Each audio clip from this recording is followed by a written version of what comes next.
امام عالی مقام نے اپنے خاندان کے ساتھ ساتھ اپنی جان کو قربان کر دیا مگر باطل کی حمایت نہیں کی۔ آج ہمارا حال یہ ہے کہ آج پوری امت مسلمہ اپنے اپنے فائدے کے پیچھے پڑی ہوئی ہے، کسی کو بھی حق کا جھنڈا بلند کرنے کی فکر نہیں ہے۔ حق کی خاطر اپنا فائدہ قربان کرنا تو دور کی بات ہے، ہمارے مسلم بادشاہوں کا حال یہ ہے کہ اپنا فائدہ حاصل کرنے کے لیے باطل طاقتوں کے ساتھ اتحاد کیے ہوئے ہیں،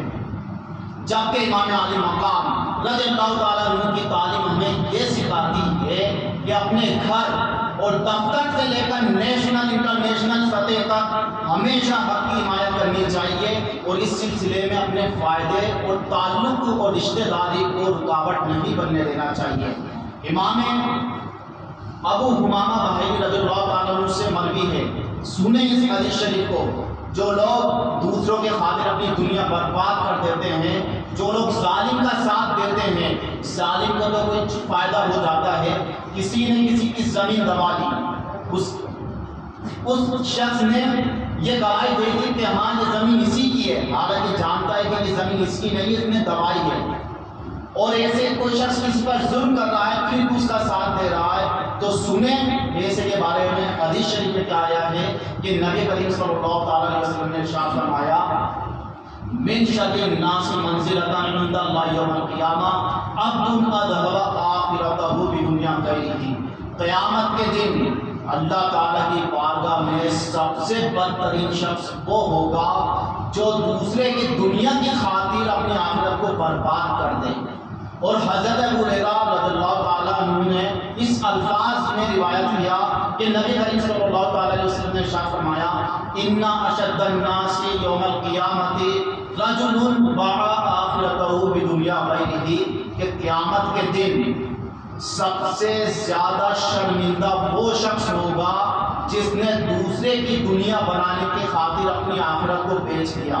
جو ہم الیکشن کے ٹائم پر کرتے ہیں، ہمیں جس نیتا سے محبت ہے اس کے سیاہ کرتوت بھی ہم سفید بنا کر پیش کرتے ہیں، اور جو دوسرا اچھا ہو اس کے جو اچھے کارنامے ہیں اسے لوگوں کی نظر میں برا بنا کر پیش کرتے ہیں۔ اس نیتا کو تو منصب مل جاتا ہے، اس کی تو دنیا بن جاتی ہے، ہماری تو دنیا بھی گئی اور آخرت بھی گئی۔ ہمیں کیا ملا؟ دنیا میں ہمیں کوئی مقام نہیں ملا، دنیا گئی جو گئی، آخرت بھی گئی۔ تو سب سے زیادہ شرمندہ وہ شخص ہوگا جو دوسرے کی دنیا کی خاطر اپنی آخرت برباد کر دے۔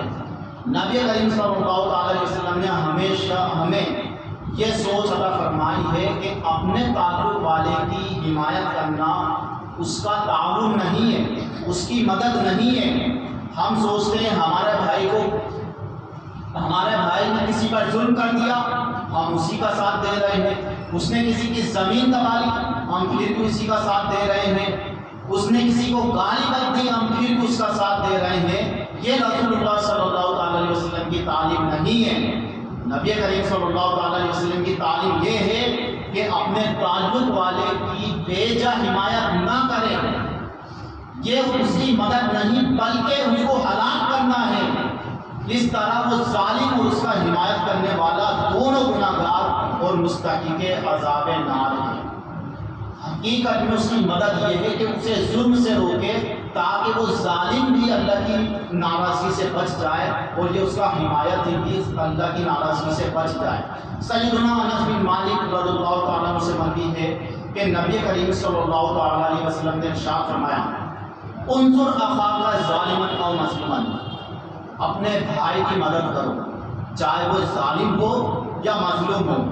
ایک صحابی نے عرض کیا، یا رسول اللہ صلی اللہ علیہ وسلم، انظر اخاک اذا کان مظلوما ارأیت اذا کان ظالما کیف انظر، یا رسول اللہ صلی اللہ علیہ وسلم،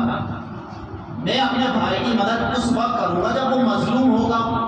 اس پر کوئی دوسرا شخص ظلم کر رہا ہوگا، اس کا حق دبا رہا ہوگا، تب نہ میں اپنے بھائی کی مدد کروں گا۔ یہ بتائیں اگر وہ خود ظالم ہو تو میں اس کی مدد کیسے کروں گا؟ وہ تو خود ظلم کر رہا ہے، میں ظالم کی مدد کیسے کروں گا؟ تو پھر تو میں بھی ظالم بن جاؤں گا۔ تو نبی کریم صلی اللہ علیہ وسلم نے ارشاد فرمایا، تحجزہ او تمنعہ من الظلم فإن ذلک نصرہ، اسے ظلم سے روکو، اسے ظلم سے بھائی کی مدد ہے. یعنی کوئی ظلم کر رہا ہے تو اس کی بھی مدد کرو. کیسے مدد کرو؟ اس کا ساتھ دے کے نہیں، بلکہ اس کو ظلم سے روک کر یہ اس کی مدد کرنا ہے کہ اس کا بھائی اللہ کی ناراضگی سے بچ گیا، اللہ کے عذاب سے بچ گیا، اور یہ بھی اللہ کے عذاب سے، اللہ کی ناراضگی سے بچ گیا.